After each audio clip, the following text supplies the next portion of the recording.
Assalamualaikum warahmatullahi wabarakatuh. Halo teman-teman, nama saya Zulfa Mahdehaliah.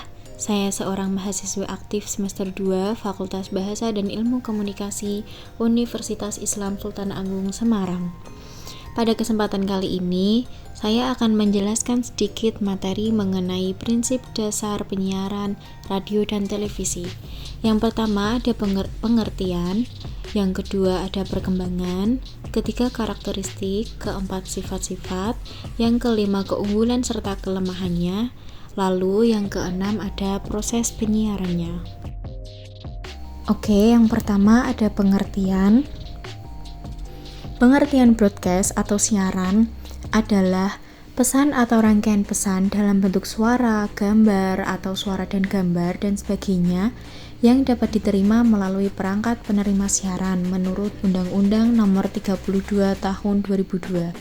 Sedangkan penyiaran adalah kegiatan pemancar luasan siaran melalui sarana pemancaran dan atau sarana transmisi di darat, di laut, atau di Antartika dengan menggunakan spektrum frekuensi radio atau sinyal radio yang berbentuk gelombang elektromagnetik yang merambat melalui udara, kabel, dan atau media lainnya untuk dapat diterima secara serentak dan bersamaan oleh masyarakat.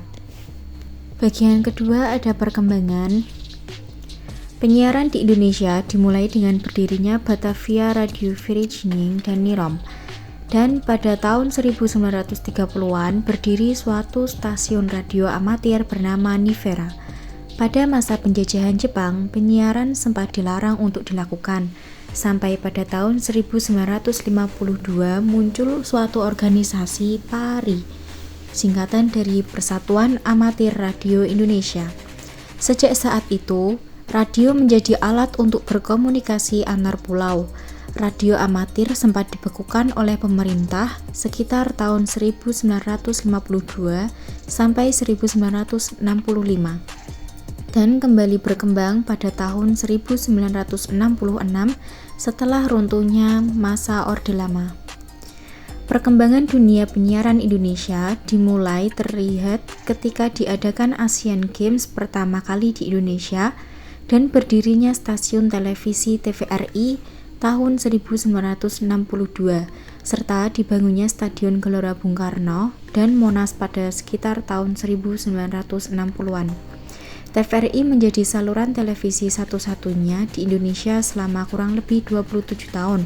Setelah itu, mulailah bermunculan saluran televisi swasta lain yang menjadi tonggak awal kemajuan dunia penyiaran televisi Indonesia. Bagian ketiga ada karakteristik. Radio memiliki karakteristik sebagai berikut. 1. Auditori, yang kedua transmisi, ketiga theater of mind, keempat identik dengan musik, kelima bersifat satu arah dan dua arah, yang keenam bersifat terbuka, nomor 7 pembicaraan yang akrab, dan yang nomor 8 gaya percakapan yang khas. Kemudian, karakteristik radio lainnya menurut Boek-Dicary Tannenbaum dalam bukunya The Radio and Television Commercial adalah 1. Radio terdapat di mana-mana, 2. Radio bersifat memilih, geografi demografi pendengar radio membantu pengiklan dalam menetapkan target pendengar, yang ketiga radio bersifat ekonomis, keempat radio bersifat cepat dalam menyampaikan informasi, dan yang kelima radio bersifat partisipasif. Rasa persahabatan dan kesetiaan pada stasiun radio tertentu melekat pada pendengarnya. Kemudian ada karakteristik media televisi. Yang pertama ada audiovisual. Informasi yang disampaikan melalui gambar dan suara sekaligus. Kedua ada berpikir dalam gambar. Dalam hal ini, berpikir mengalami dua proses, yaitu secara visualisasi atau menerjemahkan rangkaian kata menjadi sebuah gambar secara individual, dan picturization atau penggambaran, yaitu memahami sebuah gambar menjadi sesuatu yang mempunyai arti atau makna khusus. Ketiga ada halayak televisi bersifat umum, luas, heterogen, dan anonim. Yang keempat mengutamakan kecepatan. Kelima bersifat sekilas. Siaran pada televisi bersifat sekilas dan tidak dapat diulang kecuali apabila dilakukan siaran ulang.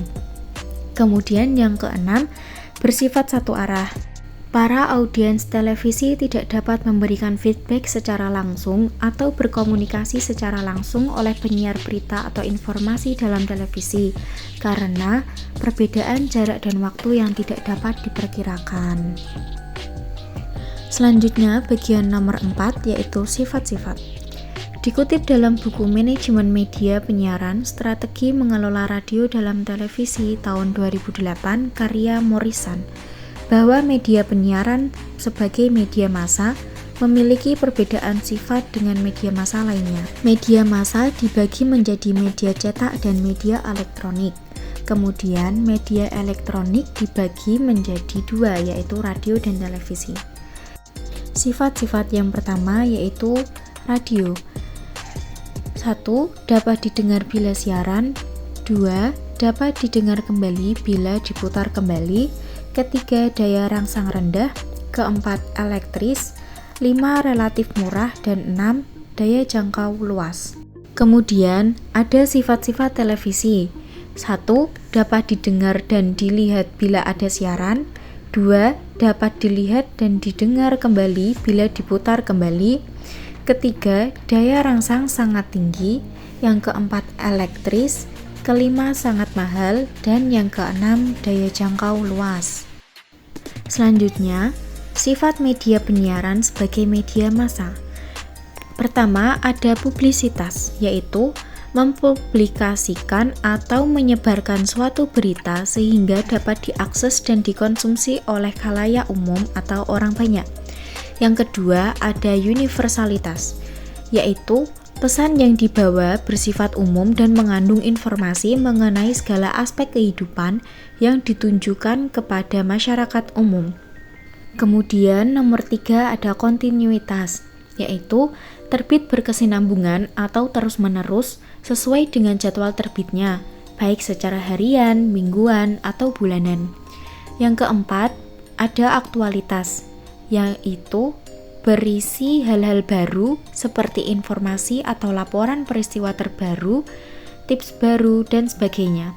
Aktualitas juga berarti kecepatan penyampaian informasi kepada publik. Di bagian 5 ada keunggulan dan kelemahan. Yang pertama ada keunggulan dan kelemahan radio. Dalam buku Effective Radio Advertising Weinberger, Campbell, and Brody disebutkan bahwa radio memiliki kekuatan, yaitu 1. Jangkauannya luas, sepanjang hari terdapat di mana-mana.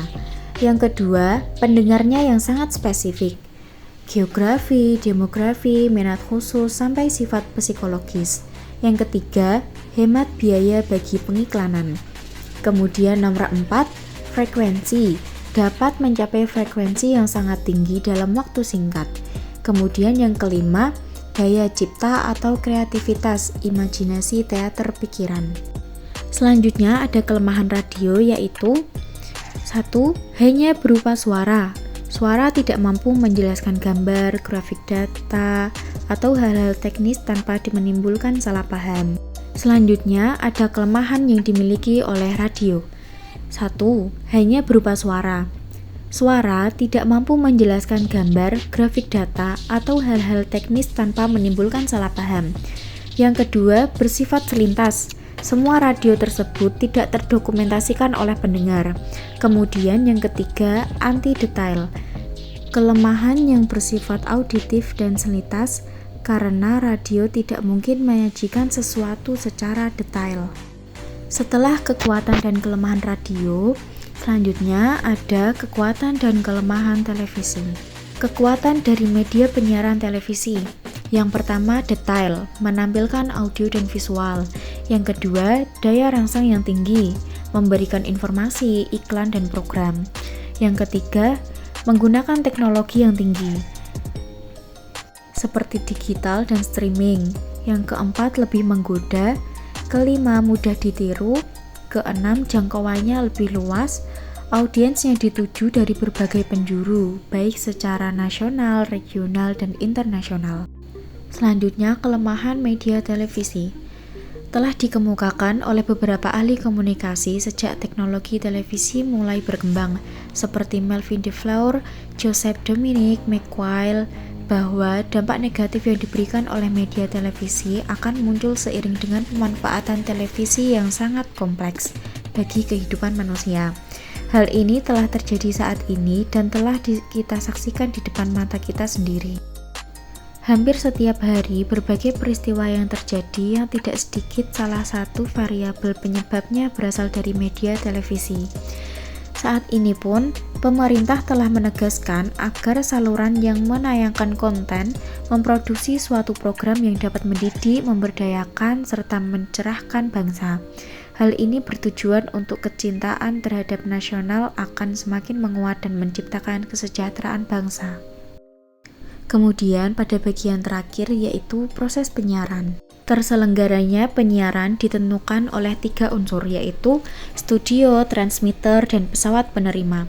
Ketiga unsur ini kemudian disebut sebagai trilogi penyiaran. Proses penyiaran terjadi sejak ide diciptakan sampai kemudian disebarluaskan menjadi sebuah pesan verbal atau non-verbal melalui media atau sarana komunikasi. Kemudian, studio merupakan salah satu unsur penting dalam proses terjadinya penyiaran. Bagian studio memberikan andil sebagai penyedia program seluler yang berkesinambungan. Studio merupakan suatu tempat produksi informasi sekaligus tempat penyiaran, yaitu diubahnya sebuah ide dan gagasan menjadi bentuk pesan baik secara gambar maupun suara. Studio sebagai tempat yang menyuplai program acara dibagi menjadi 2 kategori besar. Siaran langsung seperti acara berita yang memiliki potensial besar untuk segera disiarkan. Dan siaran rekam seperti program acara musik, talk show, olahraga, dan drama. Kemudian transmitter merupakan salah satu unsur yang berfungsi sebagai pengantar gambar dan suara dari studio berbentuk gelombang elektromagnetik yang membawa muatan suatu informasi untuk disalurkan melalui kabel atau serat optik. Terdapat 3 cara sistem satelit komunikasi, sistem DBS, sistem semi DBS, serta sistem gabungan. Kemudian pesawat penerima adalah sebuah alat yang berfungsi mengubah gelombang elektromagnetik yang membawa muatan informasi berupa signal suara dan atau signal suara dan signal gambar proyeksi menjadi bentuk pesan yang dapat dinikmati oleh masyarakat luas. Dalam proses ini dapat menghasilkan siaran radio yang terbentuk melalui mikrofon, diterima oleh sistem antena untuk diteruskan kemudian diubah menjadi suara kembali di dalam audio loudspeaker, dan siaran televisi yang mana signal suara dihasilkan oleh mikrofon dan signal gambar proyeksi yang dihasilkan oleh lensa lalu diubah menjadi signal gambar dalam tabung pengambil gambar. Produk penyiaran merupakan suatu kegiatan penyelenggaraan siaran atau rangkaian suatu acara dalam bentuk audio, suara atau visual gambar yang ditransmisikan dalam bentuk signal melalui udara, kabel atau serat optik yang dapat diterima oleh pesawat penerima di rumah-rumah warga. Oke teman-teman, pembahasan kali ini sudah cukup. Selamat bertemu di video selanjutnya.